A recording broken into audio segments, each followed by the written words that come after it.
जय Hind friend. Class 10th UP board के सभी छात्रों को जय हिंद। जी हाँ दोस्तों, आज हम आप लोगों के लिए गणित के सभी सूत्र यहाँ पर आपको देखने हैं, क्योंकि आपका जो बोर्ड का पेपर है वो आपको 27 फरवरी को यहाँ पर आपका बोर्ड का पेपर है।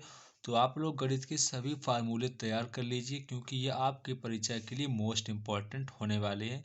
तो यहाँ पर सबसे पहले हमारा क्वेश्चन है पहले चैप्टर से, पहली संख्या गुणे दूसरी संख्या बराबर एलसीएम गुणे एचसीएफ। तो यहाँ पर आप ये जो हमारा फार्मूला है ये काफ़ी इम्पोर्टेंट है। तो यहाँ पर आप इस फार्मूले को अच्छी प्रकार से याद कर लीजिए। इसके बाद जो नेक्स्ट हमारा क्वेश्चन है, यहाँ पर जो हमारा फार्मूला है वो यहाँ पर कह रहा है ax² प्लस bx+c।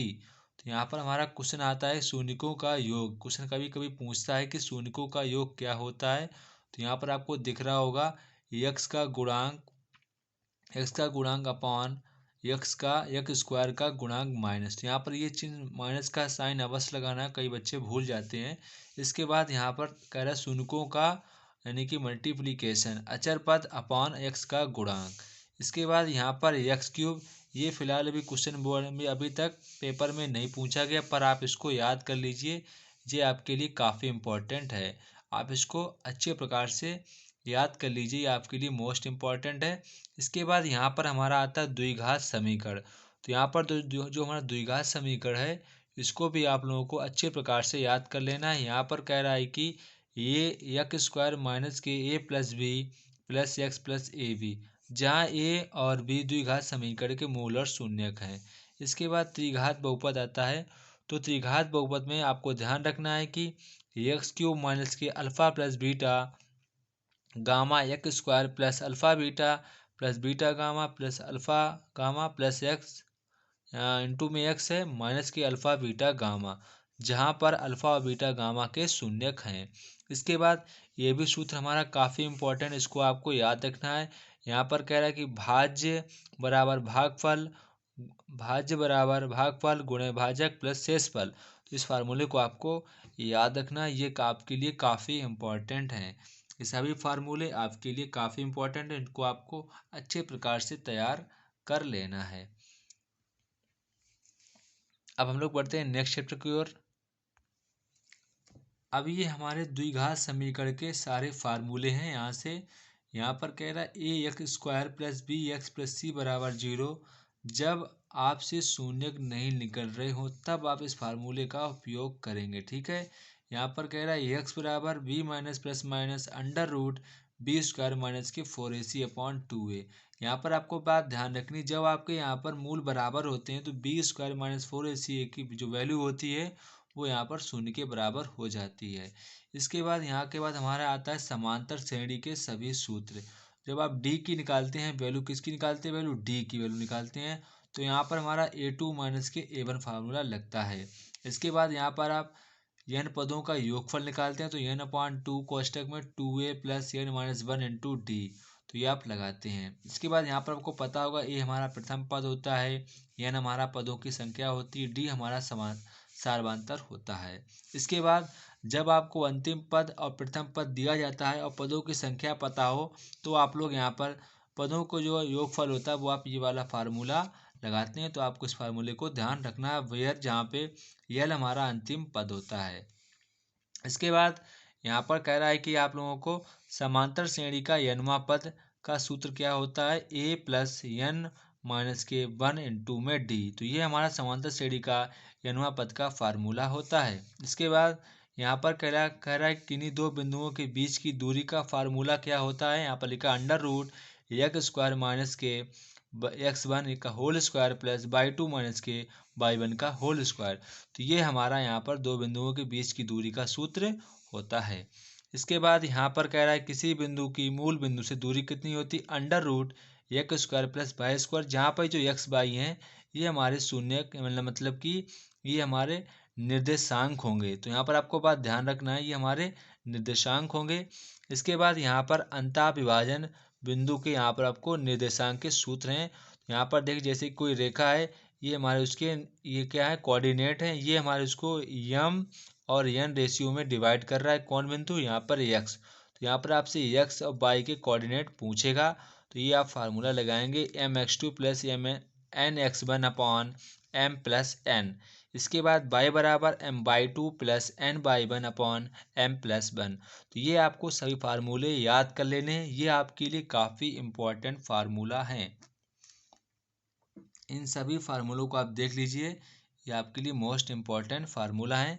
इसके बाद हम लोग बढ़ते हैं अपने नेक्स्ट फार्मूला की तरफ। तो यहाँ पर अब हमें भाप विभाजन बिंदु के निर्देशांक का फार्मूला क्या होता है। यक्स बराबर एम एक्स टू माइनस के M X one N X one upon में एम माइनस के वन। अब बाई बराबर क्या होता है एम बाई टू माइनस के N by one upon M minus के वन। तो ये हमारा भाप बिंदु बिंदु निकालने का फार्मूला होता है। इसके बाद यहाँ पर हमारा मध्य बिंदु का फार्मूला आता है। तो यहाँ पर ये हमारा मध्य बिंदु का फार्मूला मतलब कि मध्य बिंदु जो होता है उसका हमारा यहाँ पर ये निकालने का सूत्र लिखा है। तो यहाँ पर देख लीजिए x one upon x one plus X two upon two by one plus by two upon two. इसके बाद यहाँ पर कह रहा है केंद्रक के निर्देशांक निकालने के। जब आपको कोई ट्रायंगल दिया जाएगा तो यहाँ पर आपको उसके कोऑर्डिनेट भी पता होंगे। तो यहाँ पर आप लोगों से यहाँ पर वो केंद्र के आपको वहाँ पर कोऑर्डिनेट निकालने होंगे। तो आपको यहाँ पर ये वाला लगाना होगा formula X one plus X two X plus X three upon में three by one plus by two और plus by three upon three. तो ये आपको फार्मूला लगाना होगा, तभी आपके यहाँ पर इसका जो इसका यहाँ पर वो होगा केंद्रक, उसके आपके रेशियो निकल आएंगे। तो आप इन सभी फार्मूलों को अच्छी प्रकार से देख लीजिए। अब हमारा ट्रिग्नोमेट्री के सभी फार्मूले आते हैं। किसके आते हैं? ट्रिग्नोमेट्री के। ट्रिग्नोमेट्री में आप सभी फार्मूले देख लीजिए। Sine square plus cos square theta one होता है, सेक स्क्वायर बराबर tan square theta plus one और कॉसेक स्क्वायर थीटा बराबर होता है one plus cot square theta. तो ये फार्मूले सभी आपको पूरे फार्मूले याद कर लेने हैं, इसी बेस्ड यहाँ पर क्वेश्चन आते हैं। यहाँ पर आपको बात ध्यान रखनी है 90 या 270 के होने पर साइन का उत्तर कॉस में हो जाता है या कॉस का उत्तर साइन में, टेन का उत्तर कॉट में या कॉट का उत्तर टेन में। और साइन आप जो हम लोग कहते हैं कि सर साइन कभी कभी साइन लग जाता है माइनस साइन थीटा, तो वो यहाँ पर जैसे कि यहाँ पर ही नीचे लिखा है, आप इसके बेस से यहाँ पर साइन को हम लोग लगाते हैं। अगर आपने अभी तक हमारे चैनल को सब्सक्राइब नहीं किया, चैनल को सब्सक्राइब और लाइक शेयर अवश्य कर लें, क्योंकि आप अगर 10th क्लास में हैं तो आप 11th में जाएंगे तो हम आपको इसको टेबल को काफ़ी अच्छे प्रकार से समझा देंगे, आप कभी भी नहीं भूलेंगे। इसके बाद यहाँ पर आपको पता है कि टेन बराबर क्या होता है साइन थीटा अपन कॉस थीटा, कॉट थीटा बराबर होता है कॉस थीटा अपन साइन थीटा। यहाँ पर साइन 2a का फार्मूला हमें यहाँ पर लिखा है। तो ये आप लोग सभी फार्मूले यहाँ पर याद कर लेने हैं।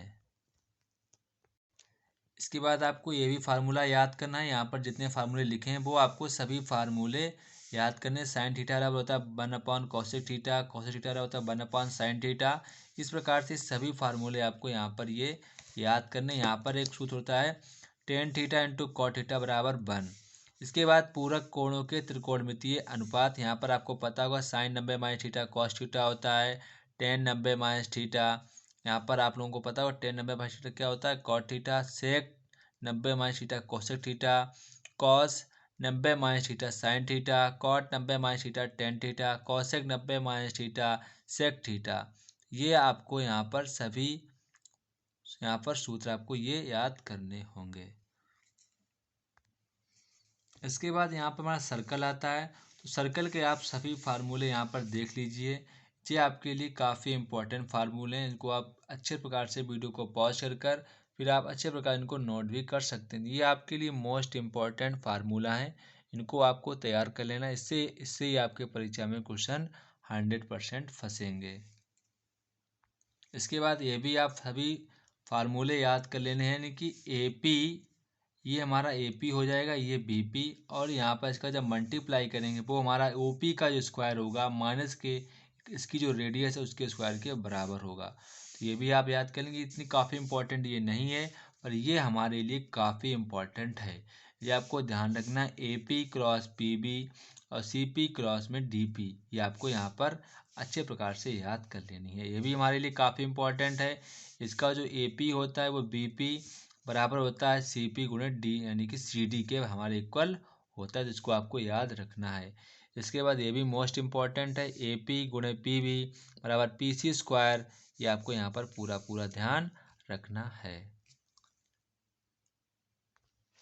इसके बाद यहाँ से हमारे मेंसुरेशन के क्वेश्चन आते हैं। वृत्त की परिधि होती है 2πr, वृत्त का क्षेत्रफल πr स्क्वायर, अर्धवृत्त का क्षेत्रफल होता है पाई r अपॉन 2, वृत्त के चतुर्थांश का क्षेत्रफल πr स्क्वायर अपॉन 4, दो सकेंद्रीय वृत्तों द्वारा अंतरित क्षेत्रफल πr यानी कि बड़े वृत्त का क्षेत्रफल माइनस के छोटे वृत्त का क्षेत्रफल। तो ये हमारा क्षेत्रफल आ जाएगा पाई कैपिटल आर स्क्वायर माइनस के पाई स्मॉल आर स्क्वायर, यहाँ से ले लेंगे कॉमन तो ये हमारा फार्मूला बन जाएगा। इसके बाद यहाँ पर हमारा आता है त्रिज्य खंड की चाप की लंबाई क्या होता है, थीटा अपॉन 360 गुणे वृत्त की परिधि। तो हमारा सूत्र क्या बन जाएगा, तो यहाँ पर हमारा सूत्र बन जाएगा पाई आर थीटा अपॉन में 180, ये हमारा इसका फार्मूला बन जाएगा। जब आपको इसकी लंबाई निकालनी होगी इसकी, तो आप ये वाला फार्मूला लगा देंगे। आपके यहाँ पर थीटा ये कोण होता है, ये आपकी रेडियस होती है, तो यहाँ पर आपकी इसकी लंबाई निकल आएगी। इसके बाद यहाँ पर हमारा है त्रिज्य खंड का क्षेत्रफल। तो क्या होता है, यहाँ पर आपको रेडियस दी गई है, ये आपको रेडियस, और ये आपका यहाँ पर आपका ये वाला आपका कोण होगा, ये आपका कोण थीटा होगा, ये आपका कोण क्या होगा थीटा। यहाँ पर रेडियस पता है, ये भी रेडियस है। और यहाँ पर आपको जब इसका आपको पूरा क्षेत्रफल निकालना होगा तो आपको क्या करना होगा, यहाँ पर आप लोगों को करना होगा इक्वल, आप क्या करेंगे पाई आर स्क्वायर थीटा अपॉन में 360, ऐसे आपको यहाँ पर लिखना। तो ये हमारा होगा फार्मूला, इसको आप फार्मूले को तैयार कर लेना है, ये आपके लिए मोस्ट इम्पॉर्टेंट है। इसके बाद यहाँ पर कह रहा है नोट, क्या कह रहा है, नोट घड़ी की मिनट की सुई द्वारा 1 मिनट में 6 डिग्री का कोण बनाता है। ये काफ़ी इंपॉर्टेंट है। यहाँ पर कह रहा है वृत्त खंड का क्षेत्रफल। तो यहाँ पर जैसे ये वाला क्षेत्रफल आपको निकालने को बोलेगा, तो आप लोग पूरा जो क्षेत्रफल है इसमें से त्रिभुज का क्षेत्रफल माइनस कर देंगे, तो यहाँ पर आपका ये वाला क्षेत्रफल निकल आएगा। तो यहाँ पर आपको क्या करना है, इस वाले त्रिभुज का क्षेत्रफल क्या होता है, तो त्रिभुज का यहाँ पर हमारा क्षेत्रफल होगा 1/2 आर स्क्वायर इंटू में आपको क्या करना है साइन थीटा। तो हमारा त्रिभुज का क्षेत्रफल निकल आएगा। जब आपको यहाँ पर हाइट नहीं दी जाएगी, आपको इसकी रेडियस पता होगी, तो आपको जो ये ट्रायंगल ये बनेगा, तो यहाँ पर जो ट्रायंगल का हमारा एरिया निकालने का सूत्र होगा वो हमारा क्या होगा 1/2 आर स्क्वायर साइन थीटा हमारा फार्मूला होगा। तो यहाँ पर आप सबसे पहले पूरे त्रिज्य खंड का क्षेत्रफल में से त्रिभुज का क्षेत्रफल कर देंगे माइनस, तो हमारा ये वाला क्षेत्रफल निकल आएगा। यही मैंने यहाँ पर किया है, देखो लिखा है वृत्त खंड का क्षेत्रफल बराबर त्रिज्य खंड ओ पी आर क्यू का क्षेत्रफल माइनस के त्रिभुज ओ पी क्यू आर का क्षेत्रफल। यहाँ पर मैंने इसे किया, आप समझ गए।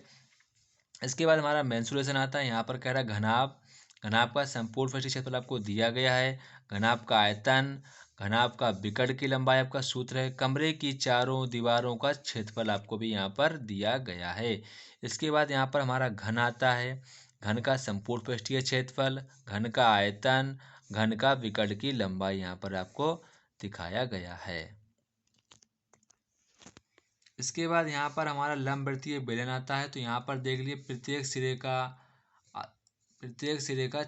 मतलब कि क्षेत्रफल आधार का क्षेत्रफल के बराबर होगा। मतलब जो उसका सिर होता है उसका क्षेत्रफल क्या होगा पाई आर स्क्वायर, क्योंकि ये वृत्त के आकार का होता है इसलिए पाई आर स्क्वायर होगा।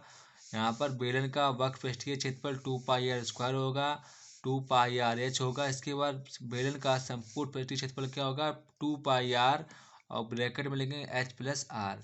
इसके बाद इसका आयतन का सूत्र क्या होगा पाई आर स्क्वायर। इसके बाद यहाँ पर हमारा आता है लंबवृत्तीय खोखला बेलन।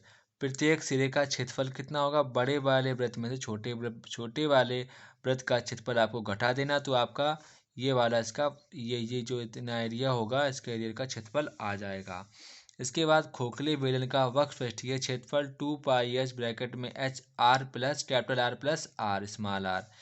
कुल पृष्ठीय क्षेत्रफल बराबर 2 pi capital R plus small R bracket capital R plus H minus के आर। धातु का आयतन, तो आप क्या करेंगे pi H R square minus के स्मॉल आर स्क्वायर। तो इस प्रकार से आपको इन सभी फार्मूलों को तैयार कर लेना है, ये आपकी परीक्षा के लिए मोस्ट इम्पॉर्टेंट है। इसके बाद हमारा आता है लंबवृत्तीय शंकु। यहाँ पर यल होता है यहाँ पर तिर्यक लंबाई, क्या होती है यल यानी कि तिर्यक लंबाई बराबर होता है R square plus H square, यानी कि आपको यहाँ पर मैंने पाइथागोरस की प्रमेय लगाई है। यहाँ पर कह रहा है वक्र पृष्ठीय का क्षेत्रफल क्या होता है, शंकु का होता है पाई आर एल, संपूर्ण पृष्ठीय क्षेत्रफल होता है पाई आर ब्रैकेट में एल प्लस आर। यहाँ पर इसका हमारा आयतन होता है 1/3 पाई आर स्क्वायर एच। इसके बाद गोला हमारे लिए काफ़ी इंपॉर्टेंट है, इसको आपको यहाँ पर ध्यान रखना है। तो यहाँ पर कह रहे हैं गोले का आयतन क्या होगा, गोले का पृष्ठीय क्षेत्रफल क्या होगा हमारा 4 पाई आर स्क्वायर। इसके और गोले का आयतन होगा 4/3 पाई आर क्यूब। अर्ध गोले की जब त्रिज्या आर हो तो अर्ध गोले का वक्र पृष्ठीय क्षेत्रफल कितना हो 2 पाई आर स्क्वायर, और संपूर्ण पृष्ठीय क्षेत्रफल हमारा होगा 3 पाई आर स्क्वायर। और अर्ध गोले का आयतन कितना होगा, यानी गोले के आयतन का आधा 2 का भाग करना, तो क्या 2 से 2 कट जाएगा, 2/3 पाई आर क्यूब। इसके बाद यहाँ पर हमारा गोलीय कोष आता है, तो गोलीय कोष का बाह्य पृष्ठीय क्षेत्रफल कितना का 4 पाई आर स्क्वायर। गोलीय कोष में लगी धातु का आयतन कितना होगा 4/3 पाई कैपिटल आर क्यूब माइनस के स्मॉल आर क्यूब। ये फार्मूले आपको सभी अच्छे तरीके से ध्यान रखने हैं, ये आपके लिए मोस्ट इम्पॉर्टेंट फार्मूला हैं। इसके बाद यहाँ पर हमारा सूत्र है प्रायिकता बराबर सूत्र क्या होता है, अनुकूल परिणामों की संख्या अपॉन कुल संभव परिणामों की संख्या। तो ये हमारा फार्मूला होता है इसका। तो यहाँ पर इसके बाद हमारे सांख्यिकी के जो फार्मूले बचते हैं वो आपको हम यहाँ पर दिखा दे रहे हैं सवाल सहित, तो आपको उसको समझ लेना है। सबसे पहले क्वेश्चन आता है कि हम लोगों को बहुलक किस प्रकार से निकालना है, कि बहुलक हम किस प्रकार से ज्ञात करें ताकि हमारा जो बहुलक आ जाए। तो जैसे कि यहाँ पर हमको वर्ग अंतराल दिया जाएगा और बारंबारता दी जाएगी, तो हमको किस प्रकार से बहुलक ज्ञात करना, तो हमें देख लीजिए सबसे ज़्यादा बारंबारता जिसकी होगी उसको आप ब्रैकेट में से बंद कर लेंगे। उसके बाद ऊपर वाले को F0 लिखेंगे, उसके बाद नीचे वाले को F1 लिखेंगे, इसके बाद नीचे वाले को F2 लिखेंगे। इसको L1 कहते हैं, इसको L2 कहते हैं। फिर आपको यहाँ पर ऐसे नोट कर लेना होगा। और यह हमारा क्या होता है उच्च सीमा और निम्न सीमा के बीच का अंतर, ठीक है। इसके बाद यहाँ पर आपको बहुलक के लिए ये वाला फार्मूला आपको तैयार करना है, इसमें आपको सभी के रख देनी है वैल्यू, फिर आपका यहाँ पर ये आंसर आ जाएगा। तो इस प्रकार से आपको बहुलक को निकालना होता है। तो आपने पूरा यहाँ पर देख लिया है। इसके बाद हम लोग बढ़ते हैं कि माध्यिका किस प्रकार से निकालते हैं। तो यहाँ पर हम लोग देखेंगे माध्यिका हमें किस प्रकार से ज्ञात करनी, यहाँ पर सारा कुछ लिखा है। तो यहाँ पर सबसे पहले आपको जो बारंबारता आपको उसका आपको योग करना होगा, उसको आपको एफ मान नहीं उसको आपको पूरा योग करना है। फिर इसके बाद आपको संचयी बारंबारता बनानी होती है। उसमें आपको 7 में 12 ऐड कर देने हैं, इसमें 19 में इतना ऐड कर देना है, 37 में इतना ऐड कर देना है, 52 में इतना ऐड करना है, 62 में इतना ऐड करना है, लास्ट में आपको ये से इसके बराबर मिल जाएगा। इसके बाद आपको इसमें 2 का भाग करना, जितना बचेगा वो आपको संचयी बारंबारता में देखना किस में ये आ सकता है। 32 किस में आ सकता है सर, वो हमारा 37 में आ सकता है। तो आप इसको ब्रैकेट में बंद कर देंगे, इसको आप मान लेंगे L1, इसको मानेंगे L2, इसको आपको F मान लेना है, और ऊपर वाले को आपको CF यानी संचयी बारंबारता मान लेना है। यहाँ पर लिखा है जो कि वर्ग 2 से 30 के अंतराल का है, यह माध्यिका की कक्षा है। तो इस तरीके से आपको हल करना होगा। फिर आपको वो दिखाते हैं फार्मूला। तो यहाँ पर आप L1 बराबर आपने माना, CF बराबर आपको बता दिया, F बराबर H बराबर, फिर आपको ये वाला लगाना होगा फार्मूला। तो आपको यहाँ पर ये माध्यिका निकल कर आ जाएगी। अब हम लोग देखते हैं कि हम लोग समांतर माध्य किस प्रकार से निकालते हैं। तो ये रहा हमारा समांतर माध्य। हम किस पर, जैसे कि आपको यहाँ पर वर्ग अंतराल दिया जाएगा, आपको बारंबारता दी जाएगी, तो यहाँ पर आपको क्या करना है ऐसे लिख लेना है, ठीक है। इसके बाद आपको यहाँ पर x मानना है, इसके बाद fx ऐसे लिख लेना है। हमारा x क्या होता है, इसका मध्य बिंदु होता है। मतलब इनको जोड़ना, 2 से भाग करना है, इनको जोड़ने 2 से भाग करना है। इनको जोड़ेंगे 6 आएगा, 2 से भाग करेंगे 3 आएगा। इनको जोड़ेंगे 10 आएगा, 2 से भाग करेंगे 5 आएगा। इनको जोड़ेंगे 14 आएगा, 2 से भाग करेंगे तो 7 आएगा। इसी प्रकार से आपको करना होगा। फिर आपको इसका मल्टीप्लाई करके लिखना होगा सामने। इनको आपको पूरा ऐड करना होगा, इनको ऐड करना। फिर आपको ये फार्मूला लगाना है समांतर माध्य बराबर, क्या लिखना होगा, समांतर माध्य बराबर आपको ऐसे लिखना होगा sigma fx upon sigma f। फिर आपको ऐसे लिखना होगा, भाग देना, इसके आपका आंसर आ जाएगा। इसके बाद हमारा मोस्ट इम्पॉर्टेंट एक क्वेश्चन है, इसको आपको ध्यान रखना है। आपसे कभी ये क्वेश्चन पूछा जा सकता है कि यहाँ पर आपकी माध्यिका क्या होगी। आपको यहाँ पर माध्य दिया जाएगा, बहुलक दिया जाएगा, फिर आपसे यहाँ पर माध्यक पूछा जाएगा। तो आपको ये फार्मूले को ध्यान रखना है, ये फार्मूला आपके लिए मोस्ट इम्पॉर्टेंट है। इस तरीके से यहाँ पर हम माध्यक निकाल सकते हैं। तो ये था हमारे आज के लिए, आप लोगों के लिए मोस्ट इम्पॉर्टेंट सभी फार्मूले। तो आपको इसको अच्छी तरीके से तैयार कर लेना है। अगर वीडियो पर नए हो तो वीडियो को सब्सक्राइब, लाइक, शेयर अवश्य करें। जय हिंद दोस्तों, फिर मिलते हैं अपने नेक्स्ट वीडियो में। तब तक कि आप सभी लोगों को जय हिंद।